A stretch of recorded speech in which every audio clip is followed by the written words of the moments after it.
നമ്മളെ ഒരിക്കലും വിട്ടു പോകില്ലാന്ന് നമ്മൾ വിചാരിച്ച പലവരും ഇപ്പൊ നമ്മളോടൊപ്പം കാണില്ല. എന്നാൽ നമ്മൾ ഒട്ടും പ്രതീക്ഷിക്കാതെ ചിലർ നമ്മുടെ കൂടെ ഉണ്ടാവും. ഇപ്പൊ നിങ്ങളുടെ മനസ്സിൽ കുറച്ച് പേരെ ഓർമ്മ വന്നില്ലേ? ഇത് പറയുമ്പോൾ എന്റെ മനസ്സിൽ ഒരാൾ വന്നിട്ടുണ്ട്. Athira. She's my best friend. ഇപ്പൊ ഇങ്ങനെ ഒരു വീഡിയോ അവൾക്ക് വേണ്ടി ചെയ്യാൻ കാരണം അവളിത് കേൾക്കാൻ പറ്റിയ ടൈമാണ്. നിന്നെ ഞാൻ വല്ലാണ്ട് മിസ് ചെയ്യുന്നുണ്ട്. എത്ര മിസ്സിംഗ് ആണേലും നീ ഇപ്പോൾ ഈ മൊമെന്റ് ഉണ്ടല്ലോ, എത്രത്തോളം നീ എൻജോയ് ചെയ്യുന്നുണ്ടെന്ന് എനിക്കറിയാം. നമ്മുടെ ജൂനിയർ വരാൻ ഇനി 2 മാസം കൂടി ഉള്ളൂ. നിനക്ക് ഞാൻ ഒരു പ്രഗ്നൻസി ഹാമ്പർ അയച്ചിട്ടുണ്ടായിരുന്നു. കിട്ടിയായിരുന്നോ? നീ അങ്ങനെ ഒരു ഗിഫ്റ്റ് എന്റെ സൈഡിൽ നിന്ന് എക്സ്പെക്ട് ചെയ്തിട്ടില്ലായിരുന്നെന്ന് എനിക്ക് നന്നായിട്ട് അറിയാം. ഞാൻ നിന്നെ അല്ലാതെ വേറെ ആരെയാ സർപ്രൈസ് ആക്കണ്ടേ?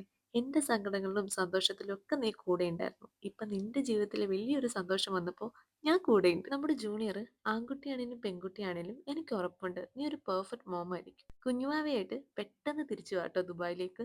ഞാൻ നിന്നെ വെയിറ്റ് ചെയ്ത് ഇവിടെ ഇരിപ്പുണ്ട്. പിന്നെ ഗിഫ്റ്റ് കൈ കിട്ടിയിട്ടുള്ള നിന്റെ വീഡിയോ ഞാൻ കണ്ടിരുന്നു. നീ ചെറിയ ചെറിയ കാര്യങ്ങളൊക്കെ എനിക്ക് വേണ്ടി ചെയ്യുമ്പോൾ എനിക്ക് ഒരുപാട് സന്തോഷം തോന്നാറുണ്ട്. ഇപ്പൊ തന്നെ ഇത്രയും തിരക്കുണ്ടായിട്ട് പോലും എനിക്ക് ഇത്രയും സാധനങ്ങളൊക്കെ തന്നിട്ടില്ലേ.